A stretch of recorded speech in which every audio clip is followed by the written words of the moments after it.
4월 총선이 이제 석 달도 채 남지 않았는데요. 각 당의 총선 준비도 더욱 빨라지고 있습니다. 보수 통합과 인재 영입 경쟁 속에서 공천을 둘러싼 당내 갈등도 서서히 드러나고 있습니다. 네, 정계 복귀를 선언한 안철수 전 의원이 오늘 귀국하면서 총선 전국에 어떤 영향을 미칠지도 관심입니다. 현근택 민주당 법률위원회 부위원장, 윤기찬 한국당 홍보비 부위원장 두 분 모셨습니다. 네, 안녕하십니까? 어서 오십시오. 네, 안녕하세요. 자, 각 당의 이제 총선 준비가 본격화하고 있습니다. 여당부터 좀 살펴보도록 하겠습니다. 더불어민주당은 일단 인재 영입도 발빠르게 진행되고 있죠. 그리고 네네. 공천룰도 일찌감치 확정을 해서 총선 준비가 비교적 순조롭게 진행되고 있다는 게 안팎의 평가인 것 같습니다.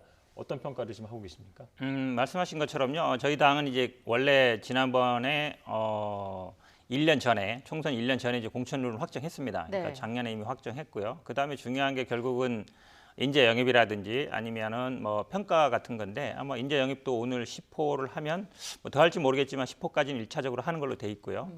그다음에 이제 현역 의원들에 대한 평가도 거의 마쳤습니다. 지금 이제 공개할지 여부가 쟁점이 되고 있는데, 그러니까 한 출마 안 하시는 분들 빼면 한 110분 조금 넘어요. 예. 20%면 23분, 22분, 23분 정도 됩니다. 예. 이분들한테 아마 뭐 개별적인 통보는 갈 텐데요. 그다음에 이걸 공개할지 여부는 이제 좀 문제가 되는 것 같고, 그다음에 이제 뭐 쟁점은 있습니다만 뭐 공심위도 꾸려졌고요. 그다음에 뭐 전략위원회도 꾸려져서 뭐 준비는 착실하게 돼가고 있는 것 같습니다. 공약도 뭐 하나씩 발표하고 있고요. 그 전략 공천 지역도 확정됐다고 하는데 이건 네. 어떤 기준으로? 지금 된 1차적으로 이제 15군데 정도 했는데요. 예. 이것만 한다는 건 아니에요. 지금 아마 우리 당원이나 규정에 보면 한 20% 정도 하게 돼 있습니다. 그럼 253개 지역구거든요. 그럼 많으면 한 50군데 정도까지 될 수 있어요. 근데 1차적으로 한 거는 이제 15군데인데 12군데는 이제 현역 불출마 지역이고 네.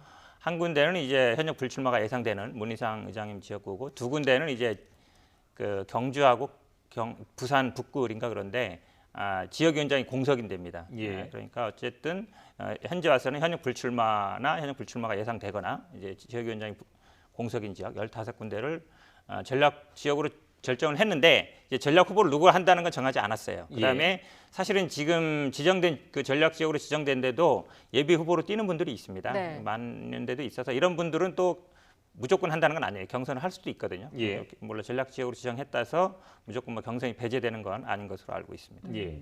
여기까지는 이제 민주당의 이제 평가인 거고 상대당 입장에서는 더불어민주당이 이런 준비에 대해서 어떻게 지금 보고 계십니까? 잘하고 있습니까? 아무래도 여당이다 보니까 이제 뭐 인재도 몰려들고요. 그다음에 시간적 여유도 있고 전국을 주도해 왔잖아요. 근데 저희는 끌려간 상황이었기 때문에 또 부랴부랴 맞게 급급한 상황이어서 예. 상대적으로 체계적으로 준비를 해 오고 계신 것 같고 다만 인재 영입된 분들 보면 다 훌륭한 분들 맞아요. 근데 예. 이제 청와대의 인재 영입이라고 표현할 수 없지만 청와대에서 근무했던 분들이 쏟아져 들어오시는 부분을 어떻게 당에서 정리할 것인지 네. 이 부분이 향후에 이제 민주당의 내부 공천 갈등 예. 여부에 영향을 미치지 않을까 이런 생각을 한번 해봤습니다. 예. 이제 순조롭게 진행되고 있다는 어떤 기준 가운데 하나가 이 민주당과 민주당의 역사를 같이 하는 정당이 선거를 치를 때 87년에 이제 13대에서 평화민주당 이름으로 선거를 이제 2번 치르고 그 이후에 20대까지 계속 이름이 바뀌었단 말이에요. 네네. 그래서 이번에 처음으로 더불어민주당이 2번 연속 치르는 그런 또 재미난 그 얘기도 있더라고요.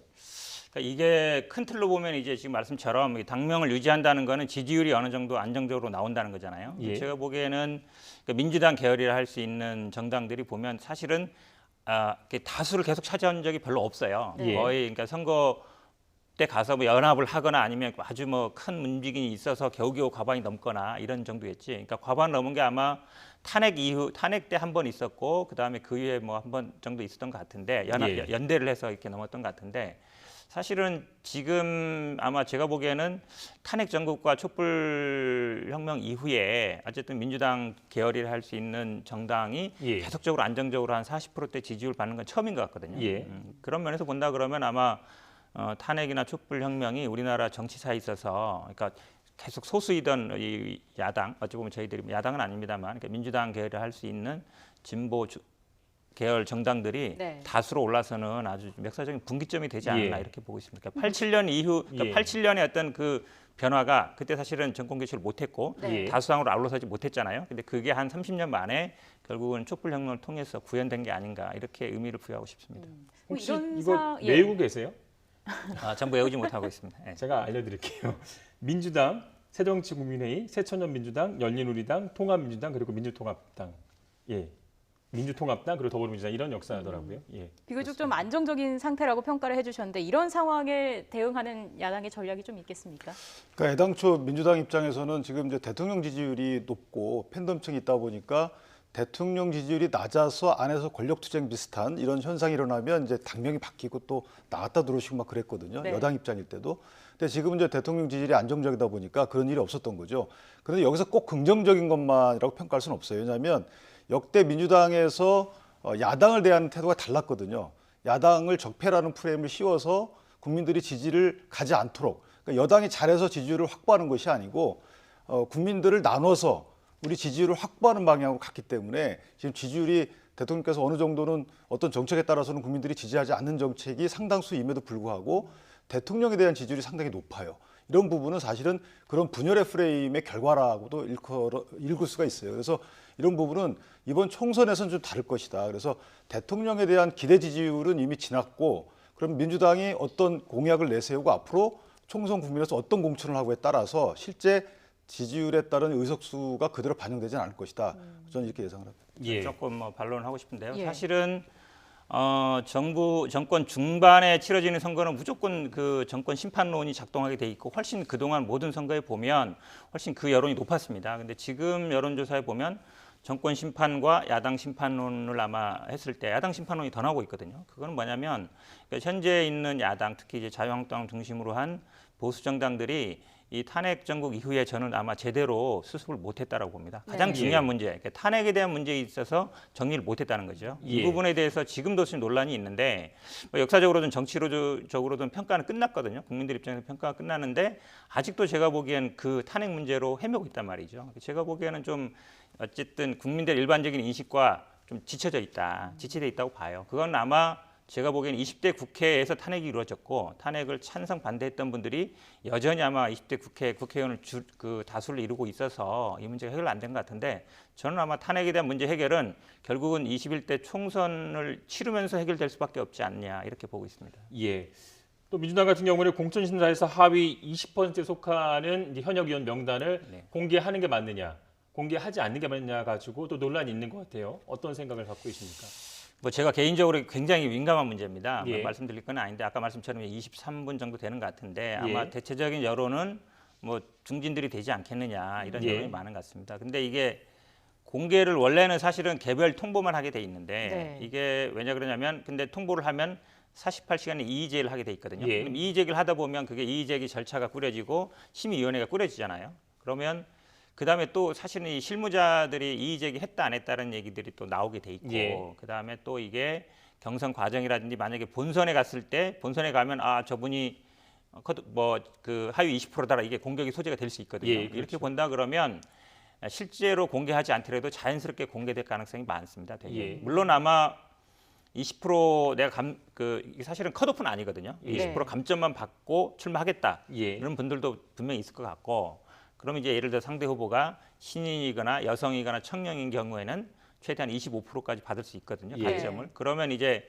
45% 정도 갭이 차이가 나는 거잖아요. 그러니까 그걸 감수하고도 나오겠다는 분도 있을 수 있고 예. 아니면 내가 이렇게까지 평가를 받았는데 불출마하겠다라는 분도 나올 수 있어서 예. 근데 이게 아마 본인한테 알리거나 뭐 어떤 식으로든지 언론에 공개되는 시점이 굉장히 중요한데 지금 아마 20일부터 28일까지 후보 공모를 하거든요. 그러니까 이 공모 전후에는 어떤 식으로든지 간에 왜냐하면 공모에 응했는데 이게 원룰 알려지게 되면 또 뭐 내가 괜히 했다가 또 예. 약간 불필요한 오해도 살 수 있어서 그 시점은 아마 굉장히 지도부에서 정무적으로 판단할 걸로 보고 있습니다. 예. 예. 이런 지적에 대해서는 어떻게 보시는지 궁금한데 여당에서 청와대 출신 인사들이 많이 뛰어든다. 이거에 대해서는 어떻게 보세요?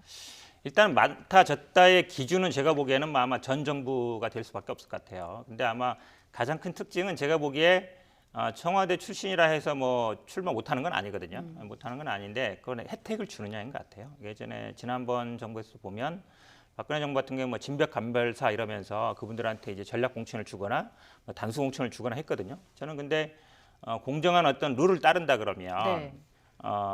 공정한 룰이란 결국은 경선이겠죠. 경선을 거친다 그러면 큰 문제는 안 된다. 근데 그분들한테 예를 들어 이 문제는 지금 이제 당내에서도 논란이 많은데 네. 예전에도 이제 무슨 뭐 청와대 수석 비서관 이건 상관없어요. 예. 근데 예를 들어서 문재인 대통령 청와대 그러니까 그 앞에 이제 대통령 이름을 넣는 거, 예. 그 부분이 굉장히 민감하거든요. 실제로 그러니까 노무현 대통령이나 문재인 대통령 명의를 썼을 때 이름을 썼을 때 뭐 한 많으면 한 10% 이상 그 지지율의 차이가 난다는 얘기가 있습니다. 예. 우리 당내 경선이 결국 당원 50%, 여론조사 50%인데 당원들한테 그 영향이 훨씬 커요. 네.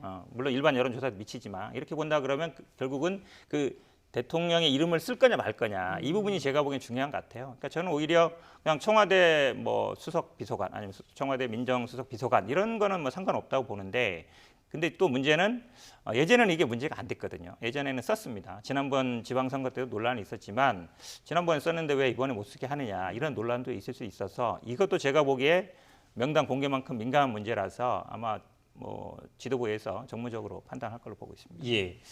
자유한국당 얘기로 좀 넘어가 보도록 하겠습니다. 며칠 전에 공천관리위원장이 임명이 됐습니다. 김형호 전 국회의장으로 결정이 됐는데 뭐 잘 선임됐다고 평가하시나요? 그 전에 한 말씀은 첨언하고 지나갈게요. 예. 야당 심판을 여당에서 제기하는 것은 사실은 있을 수 없는 선거 전략이고요. 야당다운 야당끼리 제대로 역할을 못했다라고 탓을 하는 건 있을 수 있지만 여당을 야당이 견제하지 못했다고 심판론을 제기하는 것은 상당히 어불성설인 전략이고요. 김영호 공천관리위원장 선임에 대해서는 당내 평가가 좋은 편으로 알려져 있어요. 예. 일단 본인이 정치를 더 이상 할 생각이 없는 거고 정치에 또 공관위원장 임무를 통해서 참여할 의사도 없는 거고 임무 이외에 그래서 당내 평가는 좋고 또 하나는 이제 기존에 당내에서 나왔던 여러 목소리를 또 말씀을 통해서 예. 기준으로 제기한 부분이 있거든요. 예를 네. 들면 지역구 활동에 매몰된 의원 중에 의정 활동이 좀 부진한 부분은 반영하겠다라는 취지의 주장이라든지 판가리를 하겠다라든지 이런 취지의 혁신과 관련된 멘트도 상당히 호응을 얻고 있는 것으로 이렇게 알려져 있습니다. 예. 자, 황교안 대표로부터 공천 전권을 넘겨받았습니다. 김형호 공천관리위원장 고강도 쇄신 공천을 예고하고 있는데요. 어떤 계획을 갖고 있는지 화면으로 만나보겠습니다. 완전한 국민 경선을 한번 생각해야 될 때가 아닌가. 외국의 제도를 우리가 무조건 받아들여서는 안 되고 한국형 오픈 프라이머리, 한국형 완전 국민 경선제를 우리 자유한국당에서 실현을 해서 그야말로 정치 신인이 진입 장벽 때문에 턱을 넘지 못하는 이런 일은 없도록 해야 되겠다. 예. 완전 국민 경선제가 이제 귀에 들어오는데요. 간단한 설명과 함께 이번 총선에서 이게 현실적으로 가능할 수 있을까에 대한 궁금증도 있거든요. 그러니까 원래 공천 룰은 보면 당원 경선을 한다 하더라도요. 당원 50%, 국민 50% 이렇게 절반씩 비율을 두고 그 경선을 하게 되는데 완전 국민 경선은 이제 당원을 별도로 구분하지 않고 국민 전체에서 100%의 예. 국민이 참여하는 이런 경선을 하겠다는 겁니다. 그런데 지금 이제 물갈이하고 또 안 맞아요. 이렇게 완전 국민 경선제로 가면 지명도가 있거나 현역 의원들이거나 당협위원장들이 훨씬 유리합니다. 그래서 예. 통과할 확률이 90%가 넘어요. 이것을 이제 막고 청년 여성 신인한테 우선적인 기회를 주겠다라는 부분이 이제 한국형이라는 단어로 들어간 겁니다. 예. 그래서 아마 현역에 대해서는 의정 활동에 대한 평가 부분을 공천 룰에 넣어서 아마 판단을 할 것 같고요. 또는 이제 청년 여성 신인의 경우에는 가산점을 주는 방법으로 할 거라는 예상이 있고 아직까지 예. 이제 관리위원회가 구성이 돼야지만 구체적인 공천 기준이 나올 것으로 알고 있습니다. 예, 여당은 이런 제도 어떻게 보고 계십니까? 지금 정확하게 지적하셨는데요. 그러니까 100% 오픈 프라이머리를 한다 그러면 결국 여론조사 방식밖에 없거든요. 그럼 뭐 여론조사 그러니까 지금 저희 당처럼 만약에 뭐 20% 감점을 주고 신인이나 여성 뭐 청년한테 가점을 주는 형태가 아니라면 사실은 현역 의원이 될 가능성이 아주 높죠. 왜냐하면 아주 인지도가 있고 굉장히 유명한 분이 아니면 네. 여론조사를 했을 때 국민이 모르거든요. 자, 이 사람이 누군지 모른단 말이죠. 그러면 통과될 가능성이 별로 없죠. 차라리 지난번에 그 홍준표 대표였던가요? 그러니까 아마 이 타운홀 방식으로 해서 거기서 이제 뭐 프레젠테이션도 하고 그 자체에서 투표를 하는 경우는 모르겠지만 여론조사만 해서는 별 실효성이 없지 않을까라고 보고 있습니다. 예. 김영구 공관위원장이 이제 물갈이가 아니라 이제 판갈이 해야 한다 이런 얘기도 했고요. 또 구닥다리를 싹 쓸어내야 한다 이런 얘기도 했거든요. 고강도 쇄신을 예고한 건데 이런 얘기들은 어떤 의미로 좀 볼 수 있을까요? 이제 구체적인 공천관리 기준이 나와봐야 알겠지만 일단 이런 방향은 그런 것 같습니다. 지금 새로운 신인이나 이런 분들이 들어오더라도 기존에 있던 이 정치 문화나 이런 데 매몰되고 그 새로움이 발현되기 어렵다 이런 취지의 문제의식을 갖고 계신 것 같아요. 그래서 기존에 있던 오랫동안 있던 분들에 대한 어떤 경고가 아닐까. 네. 예. 예를 들면 그것도 지역별로 좀 차이가 있을 것 같아요. 그러니까 수도권 이런 데는 오랫동안 의정 활동을 하기가 어려운 정치 환경이 있고 일부 특정 지역의 경우에는 이제 공천만 되면 당선될 확률이 높았던 지역도 있기 때문에 이런 지역별로 차등을 두고 또는 뭐 선수별로 차등을 두고 의정 활동별로 차등을 둬서 그걸 공천 기준으로 녹여내서 아마 공천에 반영할 것이다 이렇게 알려져 있습니다. 예. 예. 자, 이런 가운데 홍준표 전 대표는 경남 밀양 창녕 지역에 출마 선언을 했습니다. 지금 다시 험지 출마에 대한 언급을 했는데 이런 얘기를 했습니다. 당 중진들이 정말 힘들고 어려운 곳에 가서 먼저 후배들에게 모범을 보여야 좋겠다는 말씀을 드린 바 있다라고 밝혔는데 뭐 컷오프 가능성도 나오고 있는 상황이고요. 열려 있겠죠. 왜냐하면 지금 이제 각 후보자분들이 어디 가서 출마를 할지는 본인들 자유입니다. 근데 이제 당에서는 협조 요청을 한 것이고요. 다만 그 해당 지역별로 공천 기준이 다르기 때문에 해당 지역에서 여러분이 경합을 한다든가 경쟁력이 떨어진다든가 뭐 평이 좋지 않다든가 이러면 뭐 컷오프 대상 될 수 있고 네. 그래서 한국형 국민경선제라는 말이 그래서 나온 거기 때문에 컷오프의 가능성도 열려 있다고 저는 보고 있습니다. 예. 두 당의 총선 준비 상황을 살짝 점검을 해봤고요. 본격적인 공약 경쟁도 이제 시작이 됐다고 볼 수 있습니다. 여당이 1호 공약으로 좀 예상을 깨는 공약이었다고 평가를 받는데 무료 와이파이 확대 공약을 내세웠습니다. 어떤 네. 배경이 있는 겁니까? 일단은 생활 밀착형이라고 볼 수 있죠. 왜냐하면 우리가 네. 와이파이가 기본적으로 이제 공공 와이파이가 뭐 서울이라든지 때는 좀 되고 있습니다. 버스라든지 이런 데 되고 있는데 지방은 그런 게 약하거든요. 그러니까 일단 정보에서의 격차, 그러니까 수도권이라든지 지방과의 격차를 좀 줄여보자. 그리고 두 번째는 어쨌든 우리 와이파이를 많이 이용하는 분들이 2030 세대 젊은 세대 분들이죠. 예. 그러다 보니까 2030 좀을 타겟으로 하는 것일 수도 있고요. 아마 우리 가계 지출에서 통신비가 차지하는 비율이 점점 늘어나고 있습니다. 가장 큰 이유가 데이터죠. 데이터를 쓰는 부분이어서 물론 뭐 우리 통화는 지금 무료로 하고 있습니다만 이제 데이터도 무료하면 좋겠지만 그게 예. 좀 안 되고 있는 부분이 있고요. 네. 물론 아마 통신업계에서는 조금 뭐 비용 부담이 좀 있어서 늘어난다는 면도 있지만 저는 아마 이게 뭐 사물 인터넷이라든지 자율여행 주행차라든지 이거 가려면 결국은 데이터의 어떤 이동이 자유로운 형태로 가야 되거든요. 저는 아마 그런 면에서 본다 그러면 경제적인 어떤 인프라를 까는데도 우리가 예전에 이제 인터넷 인프라를 쭉 깔면서 인터넷 시대를 열었는데 어쨌든 앞으로 우리가 뭐 사물 인터넷 시대로 아니면 4차 산업혁명 시대로 나갈 때에도 중요한 어떤 기반이 될 것이다라고 보고 있습니다. 그러니까 예. 여기에 물론 예. 뭐 통신업계도 예산이 들어갑니다만 장기적인 투자로 봐도 좋을 것 같습니다. 그러니까 개인 각자의 데이터 사용 없이 전국 전 지역을 와이파이로 쓸 수 있게 하겠다 이런 취지라고 볼 그러니까 수 있는 모든 지역은 아니지만 일단 예. 아마 뭐 공공 그러니까 교통, 그러니까 버스라든지 아니면 뭐 지하철이라든지 아니면 도서관이라든지 아니면 공공시설 위주로 일단 가고 예. 아마 장기적으로 간다 그러면 모든 전 지역에서 도로라든지 뭐 주행 중에도 자가용에서 쓸 수 있게 되겠지만 그건 아마 조금 더 나가야 되는 시대인 것 같습니다. 예. 한국당 같은 경우에는 원래 1호 공약으로 내걸었던 공수처 폐지 공약은 취소하고 경제 공약을 내걸었습니다. 배경을 좀 설명해 주시죠. 공수처 폐지 공약을 저희가 취소한 게 아니고요. 그러니까 그게 뭐 1호 공약, 1호 공약 이렇게 낸 건 아닙니다. 예. 그 당시에 이제 사법 통제 부분이 논의가 되고 있기 때문에 저희가 공수처 폐지라는 공약을 내걸겠다라고 순서적으로 먼저 발표를 했던 것이고요. 사실은 경제 공약이 가장 시급한 공약이죠. 그래서 현재 정부가 추진하고 있는 약간 통제적 경제 환경을 자율적으로 조성하겠다 이런 취지의 공약이 제일 1순위 나간 거고 예. 그다음에 이제 에너지 정책과 관련돼서는 탈원전 정책을 좀 폐지하자. 그래서 원전 생태계도 살리고 네. 전기값도 낮추자 이런 취지가 들어있고 마지막으로 이제 노동 환경을 좀 바꾸자는 겁니다. 지금은 노조 위주의 노동 정책이 일관되다 보니까 비노조 근로자분들은 오히려 또 차별받고 피해를 받는 경우가 있고 해서 지금 이제 근로자 중심의 노동 환경을 조성하자라는 취지의 공약을 그렇게 세 가지를 넣어서 예. 경제 정책 공약으로 내걸었던 것입니다. 그런데 이런 공약들이 현재 이 정부가 추진하고 있는 그런 정책들과 좀 반하는 부분이 있어서 여당에서는 무조건 좀 여당 정책을 폐기하려 하는 거 아니냐 이런 좀 얘기도 나오는 것 같은데요.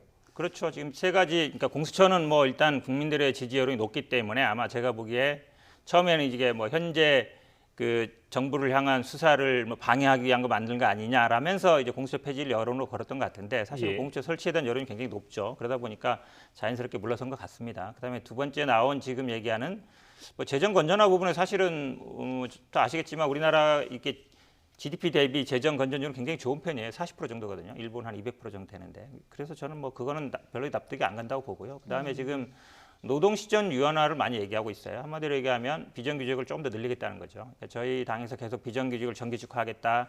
그다음에 노동시간을 52시간제로 해서 좀 뭐 퇴근 시간을 빨리 칼퇴근을 시키게 하겠다 이런 거 있었는데 거의 좀 역행하는 게 아닌가. 그러니까 기업의 측에 너무 친기업적인 정서로 돌아가는 것 같고 지금 얘기한 탈원전 같은 경우도 사실은 이게 본격적으로 진행되는 게 아닙니다. 탈원전 때문에 지금 왜냐하면 사실은 미세먼지가 굉장히 큰데 미세먼지 영향이 물론 중국 영향도 있으면 자체적인 영향도 크거든요. 그중에 네. 가장 큰 게 결국은 석탄 화석 발전소입니다. 그 부분을 부인할 수는 없는데 그런 부분까지 감안한다 그러면 결국은 친환경 쪽으로 가는 건 맞다. 그런 부분의 하나이기 때문에 저는 뭐 탈원전시를 폐기한다는 것도 약간 어쨌든 원전 마피아 그쪽 입장을 너무 대변하는 게 아닌가라고 보고 있습니다. 예. 제가 아까 와이파이 말씀을 주셨는데 지금 반박 기회가 없어서 네네. 와이파이 공약은 사실 여당이 내걸 1호 공약에 어울리지 않아요. 이게 표를 얻는데 굉장히 도움이 되겠지만 와이파이는 통신사나 내지 각 상업적 경제 주체들이 담당해야 될 부분을 국민의 세금으로 내는 거거든요. 그러니까 결국 따지고 보면 매스 개념이라서 그렇지 나누게 되면 내가 내는 돈은 똑같은 거예요. 그리고 또 하나는 저희가 조국 장관 때 문제가 됐던 부분처럼 공공 와이파이 사업과 관련된 예. 여러 가지 또 불협화음의 여지도 있어요. 그러니까 웰스 CNT라는 데가 PMP에다가 투자를 해서 PMP가 와이파이 사업을 하는 부분이 문제가 됐었잖아요. 네. 거기에 여러 가지 뭐 인사들이 연관되어 있다는 의혹도 있었기 때문에 태양광 사업처럼 또 불협화음이 나올 확률이 있는 사업이다. 그래서 좀 조심해서 추진해야 될 공약이다 이렇게 생각합니다. 10초만 하면요. 예. 사실은 이게 언론 보도는 굉장히 많았는데 와이파이가 뭐 정권의 실세랑 관련됐다. 수사했지만 나온 거 없습니다. 그다음에 지금 사실은 와이파이 만들면요. 예산을 월 때 지자체나 국가와 아니면 통신사가 일정 비율로 같이 부담하게 돼 있습니다. 5대5에다가 아니면 8대2 정도로 그건 이제 예. 정하기 나름이기 때문에 저는 뭐 시설 투자 개념도 있는 거라고 보고 있습니다. 예, 예. 두 분의 설명 그 정도로 이해를 하도록 하겠습니다. 자, 계속해서 이제 안철수 전 의원이 이제 오늘 이제 귀국을 하게 되는데요. 이번 총선에 중요한 변수가 될 것으로 보고 있습니다. 일단 안철수 전 의원이 어디로 가느냐가 굉장히 관심인데 어떻게 보십니까? 어디로 갈 것으로 보십니까? 일단 첫 일성에서 무슨 말을 하느냐도 굉장히 중요하죠. 예. 구체적으로 1년 4개월 동안 고민의 결과가 결국은 처음에 어떤 발언을 하느냐가 나오는데 네. 뭐 애매모호한 발언이 아니라 좀 더 구체적인 게 나왔으면 좋겠고요.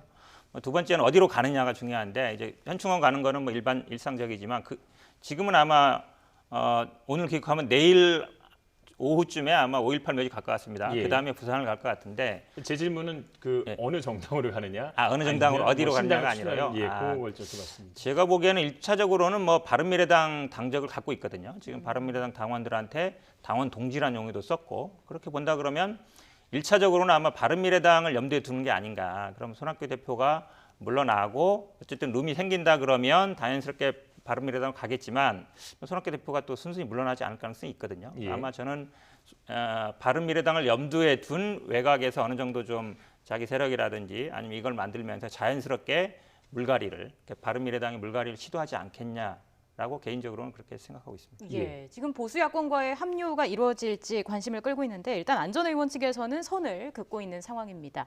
관련 내용 함께 들어보고 얘기를 이어가 보도록 하겠습니다.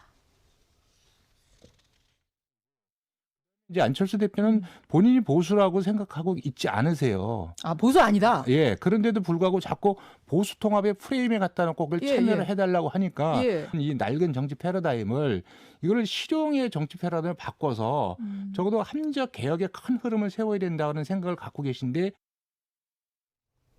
네, 지금 이 예. 내용을 들어보면은 좀 보수 통합의 프레임에 참여할 의사가 없다는 입장으로 보여지는데 어떻게 보십니까? 뭐 또 다르게 표현한다면 반문전대 프레임에는 참여할 의사가 있을 수 있는 거죠. 예. 그래서 제 생각에는 참여할 시기가 문제지 또는 참여하는 방법. 예를 들면은 통합 논의에 오셔가지고 통합에 같이 추진하는 거 이런 방법이 또 하나 있고 또 하나 이제 선거연대들을 통해서 참여하는 방법이 있거든요. 그래서 그 부분은 이제 아마 본인들을 같이 움직였던 국회의원들의 앞날하고도 또 연관이 있을 겁니다. 네. 그래서 다만 안철수 대표는 제 생각에는 대권 후보로서의 대선 행보가 우선이기 때문에 대선 행보를 기준으로 어느 것이 유리하냐에 따라서 움직일 것이다. 그렇다면 결국은 한국당 등과 반문연대에 합류할 것이다. 저는 이렇게 예상을 하고 있습니다. 예.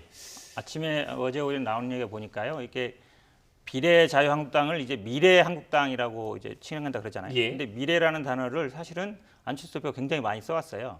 바른 미래당 할 때 미래도 예. 그 미래는 이제 안철수의 대표의 이제 워딩이었는데 약간 뭐 비례라는 이름 비슷한 것도 있지만 미래한국당이라고 이렇게 어쨌든 등록하는 걸 보면 뭔가 룸이 있다는 한국당 측에서는 어쨌든 좀 안철수 전 대표를 끌어들이려는 그런 좀 생각이 있는 게 아닌가라고 예. 보고 있습니다. 오늘 뭐 귀국하면서 나오는 메시지를 보면 좀 저희가 좀 더 이해 폭이 넓어질 수 있을 거라는 생각이 들고요.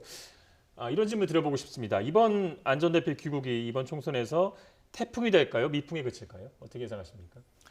저는 행보에 따라서 다를 수 있어요. 예를 들면 안 전 대표께서 한국당과의 대립해서 또 다른 정당을 창당하거나 해서 별도로 총선에 뛰어드신다면 네. 태풍으로 떠오를 확률이 높아요. 안 전 대표가 큰 의석수를 얻는 태풍이 아니고 한국당이 큰 타격을 입는 태풍으로 올 가능성이 있고요. 예. 반문연대로 가게 되면 이 또한 태풍으로 작용해서 민주당이 큰 타격을 입는 역할을 하실 수 있을 것 같아요. 그것은 안 대표님의 선택입니다. 예를 들면 현재 민주당 이 여당과 청와대가 정치를 잘하고 있다 그러면 글로 가는 거고요. 네. 견제해야 된다, 못하고 있다 그러면 한국당 쪽으로 와야 됩니다. 두 가지 선택일 뿐이 없다고 저는 생각을 합니다. 다른 의견이 예. 있으십니까? 저는 뭐 한국당으로 가면은 정치는 끝난다고 봅니다. 그동안 중도 아니면 호남 중심으로 이렇게 정치를 해왔는데 한국당으로 가면은 뭐 보수로 가는 거기 때문에 본인의 정치적 길은 없을 것 같고요. 결국은 아마 본인이 뭐 대통령을 하려면 독자적으로 세력을 만들 수밖에 없거든요. 근데 아마 이번 총선에서는 독자 세력화가 지난번 국민의당만큼은 안 될 것이다. 그래도 어쨌든 본인이 정치를 하려면 스스로 개척해 나가는 방법밖에 없다라고 보고 있습니다. 예. 보수 통합 논의도 좀 더 곁들여 보겠습니다. 보수 야권에서 혁신통합추진위원회를 구성해서 또 이제 박형준 위원장이 활동을 하고 있는데 잘 되고 있는 것 같지는 않습니다. 어떻게 좀 평가를 하고 계십니까? 아무래도 쉽지는 않겠죠. 그러나 예. 결국은 시한이 있기 때문에 이제 3월 27일, 26일 날 후보자 등록 아니겠습니까? 그러면 예. 그 이전까지 최소한 40일 이전까지 다 마무리가 돼야 되는 거라서 50일, 40일. 지금 보수 통합 논의가 삐걱대고 있는 것처럼 보이지만 실제 문제는 이제 세보수당, 네. 예. 세보수당 행보예요. 세보수당이 사실 여러 가지 기득권이나 지분 이런 것들에 대한 주장이나 이런 것들을 내려놓으면 급물살을 탈 수 있는 것이고요. 예. 그렇지 않으면 아마 당대당 통합보다는 여러 가지 흡수되는 형식의 예. 이런 통합 논의도 계속 추진될 것이기 때문에 예. 세보수당은 그 부분을 굉장히 반대하고 있는 입장이잖아요. 그러니까 당대당 통합을 하자는 건데요. 당대당 예. 통합은 세보수당이 급히 당을 꾸렸거든요. 그러니까 당대당 통합이라는 것은 지분권을 얘기하시는 거예요. 솔직히 말씀드리면. 근데 지분권을 얘기하기에는 세보수당과 한국당의 사실 의석수가 너무 차이가 나고요. 예. 그다음에 세보수당과 한국당의 색깔도 사실 거의 같아요. 그래서 지분을 요구하는 이런 통합 논의는 사실 어떻게 보면 브레이크로 작용할 것이고 지금은 반문연대가 급하기 때문에 지분의 의미가 또 없는 것이 저희가 그래서 국민경선제로 가자는 거거든요.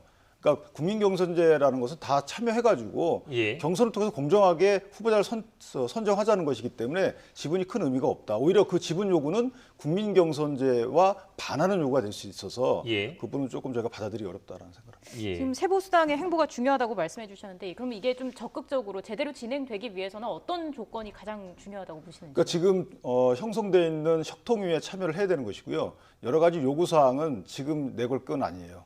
만약에 지금 세보수당이 계속 당대당 통합을 고집한다 그러면 당대당 통합 방식이 아닌 또 다른 방식의 통합 논의가 이어질 수밖에 없어요. 그건 시간이 없기 때문에. 그래서 그 부분은 데드라인이 정해진 거라서 당대당 통합이라고 저희가 표현하지만 아까 말씀드린 대로 공천권 보장으로 저는 들리거든요. 네. 예. 그래서 이런 식의 요구는 통합 논의에 맞지 않다라고 생각합니다. 지금 불협화음을 보이고 있지만 결국에는 통합이 이루어질 걸로 예상을 하십니까? 네, 어쨌든 시간은 지금 말씀하셨는데 시간은 황교안 대표 쪽에 있는 사람들 편이에요. 왜냐하면 유승민 대표를 위시하는 새로운 보수당이 독자적으로 뭘 할 수가 없잖아요. 시간이 갈수록 급하고 저는 뭐 갈수록 급한 거는 새로운 보수당이 될 거라고 보는데 어쨌든 저는 지금 공심위원장이 이제 박형준 통치위원장이나 예. 아니면 이제 김영호 위원장 같은 경우가 친위 쪽이라고 보잖아요. 범친위 쪽으로 볼 수 그렇죠. 있는데 예.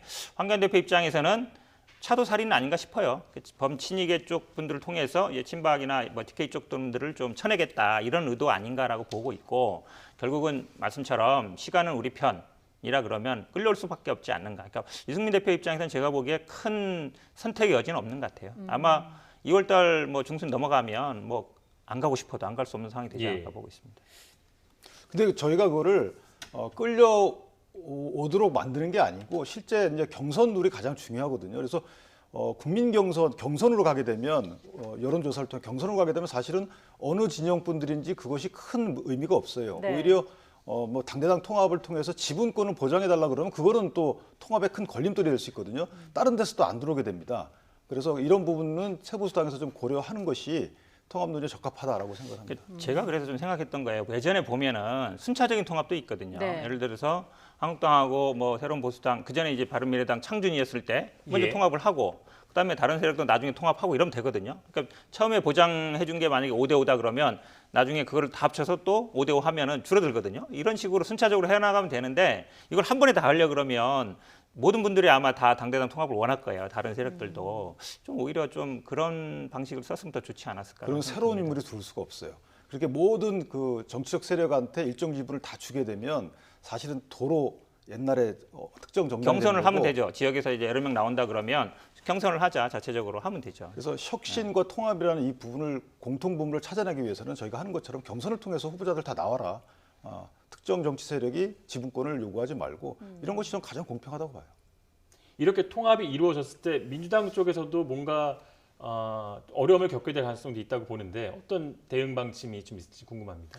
일단은 뭐 통합 부분에 대해서 뭐 민주당에서 뭐라고 할 수 있는 부분은 없고요. 아마 근데 이제 선거라는 게 우리가 지금 결국은 소선거구이기 때문에 네. 어떤 식으로든지 간에 수도권이라든지 아니면 뭐 PK라든지 굉장히 치열하게 될 부분들은 뭐 후보 단일화든 선거 연대 형식으로 될 걸로 보고 있습니다. 왜냐하면 예. 뭐 당선 가능성이 중요하기 때문에. 근데 결국은 뭐 저희 입장에서는 지금까지 해온 어떤 총선 준비를 쭉 해오고 예. 공약이라든지 아니면 지역 주민들한테 호소할 수 있는 것들을 만들어 나가면 것이지 특별하게 뭐 정치적인 어떤 고려를 해서 대응하거나 그럴 건 별도로 없을 것 같습니다. 예, 네, 알겠습니다. 알겠습니다. 오늘 말씀 여기까지 듣겠습니다. 현근택 민주당 법률위원회 부위원장, 윤기찬 한국당 홍보위 부위원장 두 분과 함께했습니다. 고맙습니다. 네, 수고하셨습니다. 감사합니다.